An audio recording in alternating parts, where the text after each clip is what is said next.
जुलाई। मेरा नाम टाशी नमग्याल है और मैं बॉयज़ हाई सेकेंडरी ले में कॉमर्स का लेक्चरर हूँ।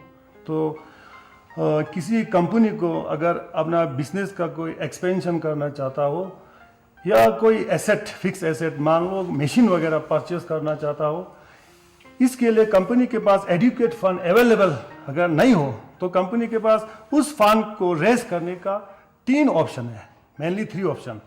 सबसे पहले एडिशनल शेयर इशू करके फिर फंड का रिक्वायरमेंट पूरा कर सकता है। फिर second option, second loan, banks और फाइनेंशियल इंस्टीट्यूशन होते हैं, वहाँ से लोन ले सकते हैं। अगर कंपनी ने पहले से काफ़ी लोन लेके रखा है अगर और एडिशनल लोन नहीं लेना चाहता हो, एडिशनल शेयर भी इशू ना करना चाहता हो, तो उस सूरत में फिर थर्ड ऑप्शन कंपनी के पास क्या बचता है, issue of debenture.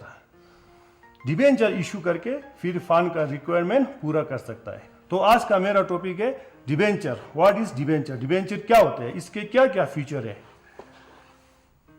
Debenture type, feature of debenture, features of debenture. Third हो गया types of debenture.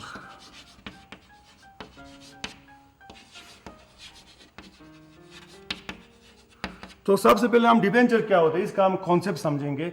Basically debenture एक लैटिन वर्ड है, लैटिन वर्ड डिबियर से आया हुआ है, डिबियर से आया हुआ है। तो इसका मीनिंग है बोरो।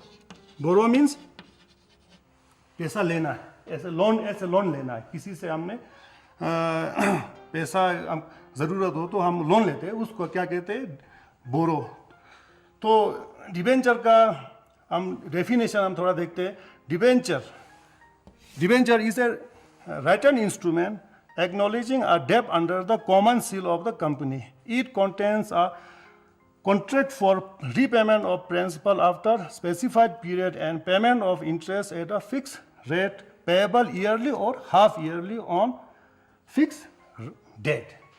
Means डिबेंचर वो इंस्ट्रूमेंट होते हैं जिसको कंपनी इन्वेस्टर को या पब्लिक को बेच के फिर उस वहाँ पब्लिक से लोन लेते हैं।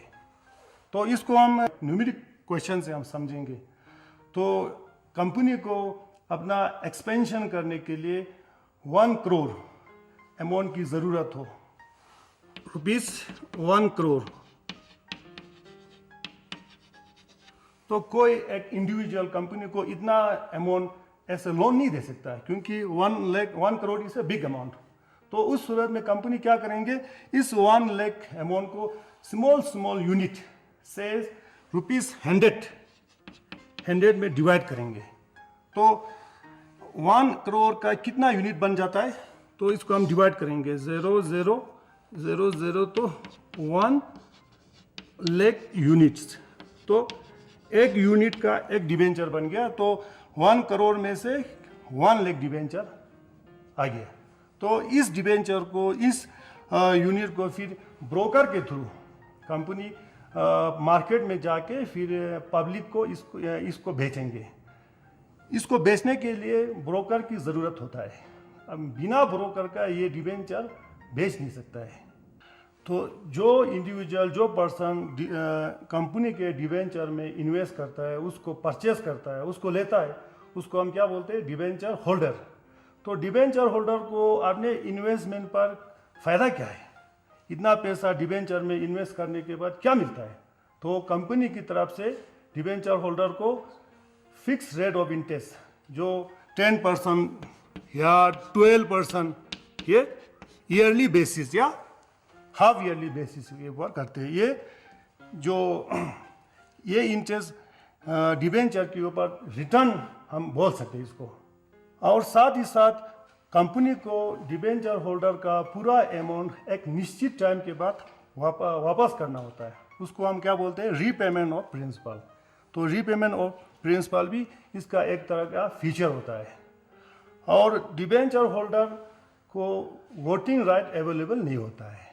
कंपनी का अगर बोर्ड ऑफ डायरेक्टर का कोई सिलेक्शन करना हो तो उस सिलेक्शन प्रोसेस में डिबेंचर होल्डर पार्ट नहीं ले सकते, वो वोट नहीं कर सकते। इक्विटी शेयर होल्डर उस प्रोसेस में, उस सिलेक्शन प्रोसेस में पार्ट ले सकते हैं, मगर डिबेंचर होल्डर नहीं ले सकता है। और डिबेंचर होल्डर प्योरली एक कंपनी का क्रेडिटर होता है, लोन देने वाला। Debenture holder are not owner of the company. Equity share holder are owner of the company, but debenture holder are merely a creditor of the company. तो हमारा next topic है types of debenture. Debenture के कितने types है, इसके कितने प्रकार है। तो first of all, on the basis of security there are two types of debenture. The first one is secured debenture and the second is unsecured debenture. तो जब कंपनी इस डिबेंचर को इशू करते हैं तो कंपनी की तरफ से डिबेंचर होल्डर को या इन्वेस्टर को एक एसेट गारंटी के तौर पर देते हैं। इन केस फ्यूचर में अगर कंपनी उस डिबेंचर का रीपेमेंट नहीं कर सका तो उस सूरत में फिर डिबेंचर होल्डर उस कंपनी के एसेट को बेच के अपना डिबेंचर का रीपेमेंट ले सकते हैं। उसके बाद अनसिक्योर्ड डिबेंचर। तो अनसिक्योर्ड डिबेंचर पर कंपनी की तरफ से कोई एसेट गारंटी के तौर पर ऐसे या मॉर्गेज वगैरह नहीं देते हैं। तो नेक्स्ट आपका on the basis of convertibility, there are two types of debenture. The first one is convertible debenture and the second is non convertible debenture. तो कन्वर्टेबल डिबेंचर वो होते हैं जो एक निश्चित टाइम के बाद उसको हम शेयर में या न्यू डिबेंचर में हम उसको कन्वर्ट कर सकते हैं, मगर नॉन कन्वर्टेबल डिबेंचर इसको हम शेयर या न्यू डिबेंचर में हम इसको कन्वर्ट नहीं कर सकते, इसको हम चेंज नहीं कर सकते। तो third, on the basis of tenure there are two type of debenture. The first one is redeemable debenture and the second is irredeemable debenture. Redeemable debenture वो डिबेंचर होता है जो एक निश्चित टाइम के बाद, एक स्पेसिफिक टाइम के बाद उसका रीपेमेंट करना ज़रूरी है। कंपनी को इस डिबेंचर का अमाउंट डिबेंचर होल्डर को या इन्वेस्टर को वापस करना होता है। According to section 71 of company act 2013, maximum redeemable period should be 10 year. Redeemable period 10 साल का होता है मैक्सिमम, उससे ऊपर नहीं जा सकता है, ये अलाउड नहीं है। उसके बाद इरिडीमेबल डिबेंचर, ये debenture during the life time of business ये इसका रिडीम्शन नहीं होता है, कंपनी की तरफ से इसका रीपेमेंट वगैरह नहीं करता है। इन केस कंपनी बंद हो जाएगा, वाइंड अप हो जाएगा, फिर उस सूरत में फिर इसका रीपेमेंट होता है। तो इसके बाद coupon rate, on the basis of coupon rate there are specific coupon rate debenture and zero coupon rate debenture. तो स्पेसिफिक कूपन रेट डिबेंचर पर कंपनी की तरफ से एक स्पेसिफिक रेट ऑफ इंटरेस्ट पे करते हैं जो ईयरली या हाफ ईयरली के बेसिस पर होते हैं। और जेरो कूपन रेट डिबेंचर, इस पर कंपनी की तरफ से कोई इंटरेस्ट वगैरह पे नहीं करते हैं। तो इन्वेस्टर को इस डिबेंचर को परचेस करने का क्या फायदा है, इसमें क्या बेनिफिट है, इसको हम ऐसे समझेंगे। अगर इसमें क्या होता है, कंपनी इस डिबेंचर को इशू करेंगे, इसका अगर फेस वैल्यू अगर 100 होगा, ₹100 होगा, तो कंपनी इस डिबेंचर को 90 रुपीज़ पर सेल करेंगे। तो इसका डिफरेंस ₹10 वगैरह, ₹10 ये एक तरह का रिटर्न जो डिबेंचर पर मिलता है वो यही होता है। और इसके ऊपर कोई इंटरेस्ट वगैरह कंपनी पे नहीं करते है। तो लास्ट में on the basis of registration, registered debenture और बियरर डिबेंचर, ये दो प्रकार के डिबेंचर होते हैं। तो रजिस्टर्ड डिबेंचर, जब इस डिबेंचर को कंपनी इशू करते हैं तो जिस पर्सन को, जिस इंडिविजुअल को ये डिबेंचर इशू कर रहा है उसका नाम, उसका एड्रेस वगैरह कंपनी के रजिस्टर में रिकॉर्ड होता है। इन केस डिबेंचर होल्डर इस डिबेंचर को थर्ड पर्सन को ट्रांसफ़र करना चाहता हो तो सबसे पहले कंपनी के बोर्ड ऑफ डायरेक्टर से परमिशन लेना होता है। विदाउट परमिशन इस डिबेंचर को हम ट्रांसफ़र नहीं कर सकते, बेच नहीं सकते। और सेकंड बियरर डिबेंचर, ये फ्रीली ट्रांसफरेबल डिबेंचर होता है। इस डिबेंचर को इशू करते समय कंपनी डिबेंचर होल्डर का कोई एड्रेस वगैरह नाम वगैरह नहीं रिकॉर्ड नहीं रखते हैं। ये प्योरली ट्रांसफरेबल, हम किसी को ये बेच सकते हैं, कभी भी बेच सकता है। नेक्स्ट टॉपिक हमारा है issue of debenture for cash. जब कैश के ऊपर कंपनी डिबेंचर इशू करते हैं तो इसमें कौन कौन से मोड होते हैं। तो इसका first way of issue of debenture हो गया पार मोड पे इशू करते हैं, नेक्स्ट डिस्काउंट मोड पे, और थर्ड प्रीमियम मोड पे। तो सबसे पहले हम ये पार मोड क्या होते हैं इसको हम समझते हैं। तो इसमें क्या होता है, सबसे पहले अगर हम मान लो डिबेंचर का फेस वैल्यू ₹100 मान के चलो, तो इस डिबेंचर को कंपनी ₹100 पर सेल करेंगे। तो इसका इशू प्राइस भी क्या होगा, इशू प्राइस ये भी ₹100 होगा। तो इसको बोलते इशू एट पार। तो कंपनी इस प्राइस को इन्वेस्टर से 2 इंस्टॉलमेंट में रिसीव करेंगे। The first instalment is application money और the second one is allotment money.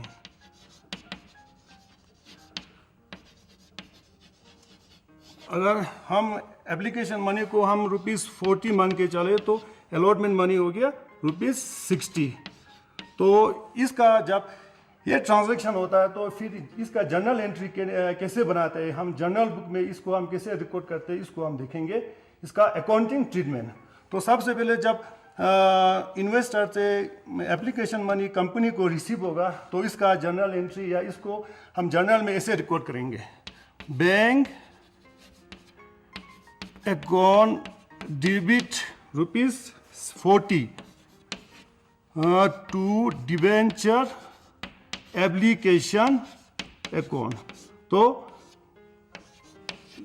Bank account ₹40 से डेबिट होगा और डिबेंचर एप्लीकेशन अकाउंट 40 से क्रेडिट होगा।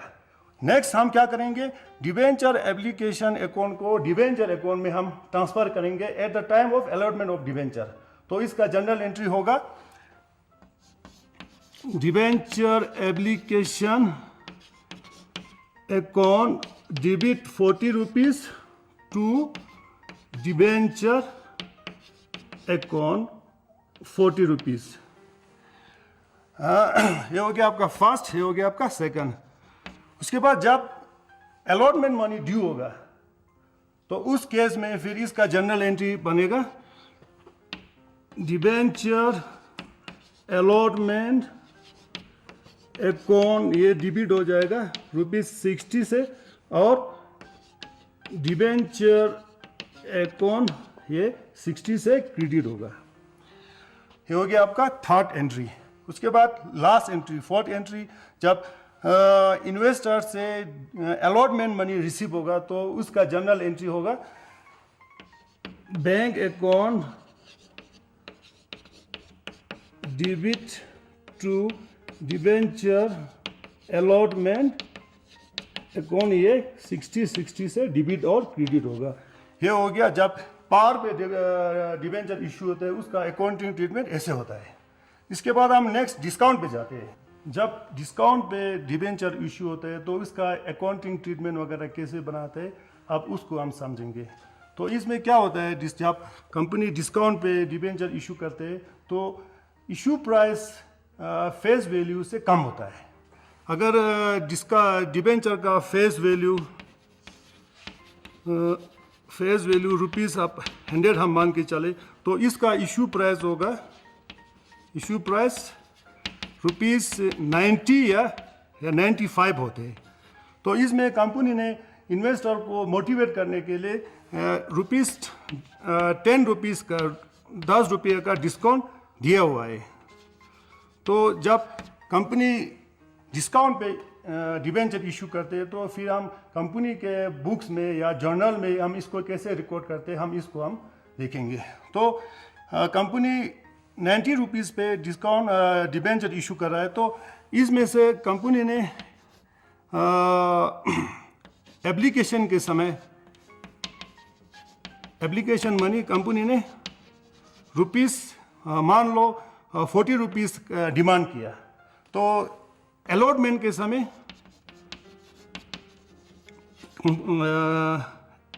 के समय फिर अलॉटमेंट मनी कितना हो गया रुपीस 50, क्योंकि 40 प्लस 50 90, क्योंकि 10 रुपीस डिस्काउंट दे रहा है।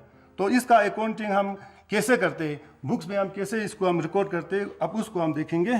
जब इन्वेस्टर से एप्लीकेशन मनी कंपनी रिसीव करता है तो उसका फिर जर्नल या इसका एंट्री हम ऐसे करते हैं।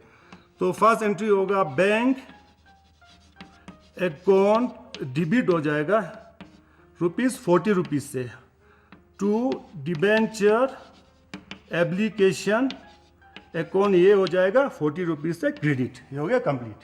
तो नेक्स्ट स्टेप में क्या करेंगे, at the time of allotment of debenture हम डिबेंचर एप्लीकेशन अकाउंट को डिबेंचर अकाउंट में हम ट्रांसफर करेंगे।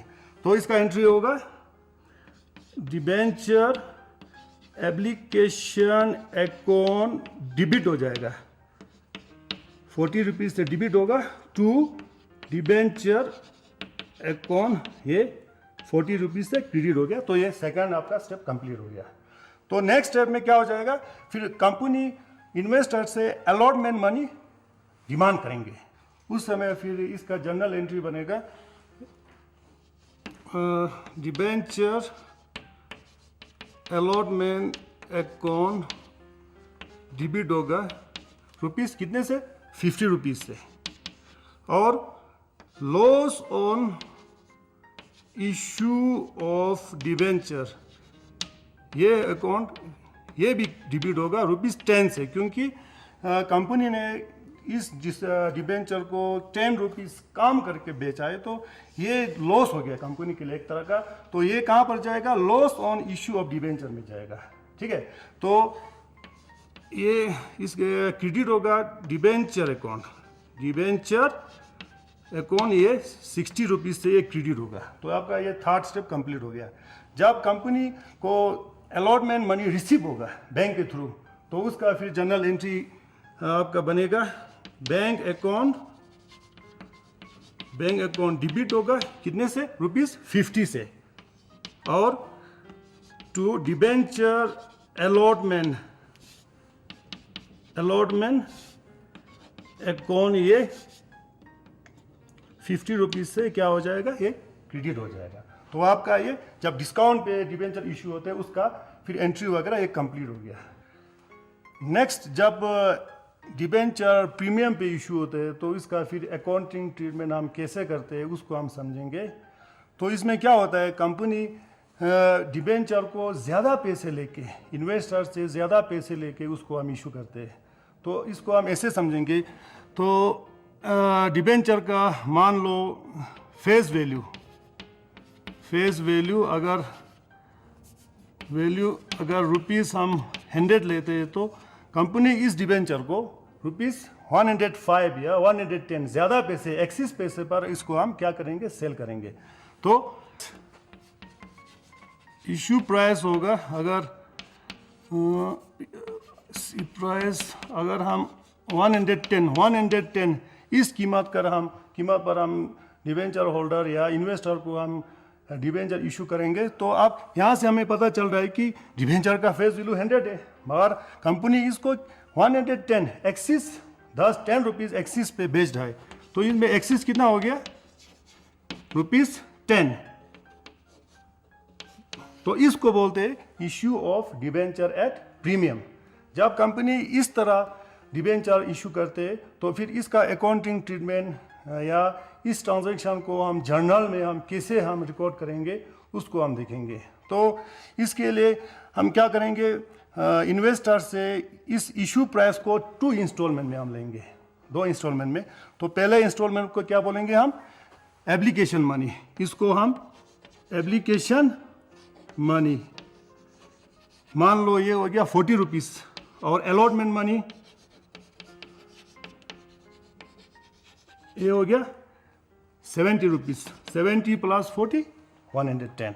ठीक है, तो अब इस ट्रांजैक्शन को हम आप जर्नल में हम रिकॉर्ड करेंगे, उसमें हम इसको हम रिकॉर्ड एंट्री करेंगे। तो इसका जब एप्लीकेशन मनी जब इन्वेस्टर से रिसीव होगा तो उसका एंट्री हम जर्नल में ऐसे करेंगे, बैंक अकाउंट ये डिबिट हो जाएगा, कितने से, 40 रुपीज़ से, और डिबेंचर एप्लीकेशन अकाउंट ये 40 रुपीज़ से क्या हो जाएगा, क्रेडिट हो जाएगा। डिबिट और क्रेडिट दोनों बराबर होना चाहिए, मैच करना चाहिए। उसके बाद जब debenture eight the time of allotment of debenture, उस समय हम क्या करेंगे, डिबेंचर एप्लीकेशन अकाउंट को हम डिबेंचर अकाउंट में हम ट्रांसफ़र करेंगे। तो इसको हम ऐसे रिकॉर्ड करेंगे, डिबेंचर एप्लीकेशन अकाउंट ये डिबिट हो जाएगा ₹40 से, और डिबेंचर अकाउंट ये भी ₹40 से क्या हो जाएगा, क्रेडिट हो जाएगा। तो ये हो गया आपका सेकंड स्टेप कंप्लीट। उसके बाद हम जब अलॉटमेंट के टाइम पर हम फिर इसका अकाउंटिंग ट्रीटमेंट इसको हम कैसे एंट्री करते हैं उसको हम समझेंगे। अच्छा, जब अलॉटमेंट के समय हमने इन्वेस्टर से 70 रुपीज़ लेना है एक डिबेंचर पर, तो उसको हम eight the time of allotment of debenture इसका जनरल एंट्री होगा, डिबेंचर अलॉटमेंट अकाउंट ये डिबिट हो जाएगा ₹70 से, क्योंकि हमने डिबेंचर होल्डर से या इन्वेस्टर से 70 रुपीज़ लेना है, ठीक है। तो ये हो गया 70, मगर डिबेंचर अकाउंट में हमने पहले डिबेंचर होल्डर से हमने 40 रुपीज़ लिया हुआ है, तो हम डिबेंचर अकाउंट में हम 40 + 60 जाएगा, कितना जाएगा, 60 रुपीज़ जाएगा, क्योंकि डिबेंचर का वैल्यू 100 रुपीज़ हो तो डिबेंचर अकाउंट में 100 रुपीज़ जाएगा, इससे कम भी नहीं जाएगा, इससे ज़्यादा भी नहीं जाएगा। तो 40 रुपीज़ पहले से क्रेडिट हुआ है, उसके बाद हम इसमें हम 60 रुपीज़ हम क्रेडिट करेंगे, तो ये मिसमैच हो गया, डिबिट साइड 70 रुपीज़ है, क्रेडिट साइड 60 रुपीज़ है। तो इसको हम क्या करना पड़ेगा, बैलेंस करना पड़ेगा, इसको मैच करना पड़ेगा। तो एक्सिस 10 रुपीज़ जाएगा सिक्योरिटी प्रीमियम अकाउंट में, to credit to premium account, इसमें कितना होगा, ये 10 रुपीज़ इसमें क्रेडिट हो गया, तो ये मैच हो गया, 70 रुपीज़, 60 + 10 70। फिर जब अलॉटमेंट मनी हम रिसीव करेंगे इन्वेस्टर से, तो उसका फिर एंट्री होगा, बैंक अकाउंट ये डिबिट होगा ₹60 से, सॉरी 70 से, और डिबेंचर अलॉटमेंट अकाउंट ये भी 70 रुपीज़ से क्रेडिट हो गया। तो ये हो गया डिबेंचर कैश पर कैसे इशू करते हैं, इसके कौन कौन से मोड है, पार मोड, प्रीमियम मोड या डिस्काउंट मोड, इस तीनों को आज हमने समझा है।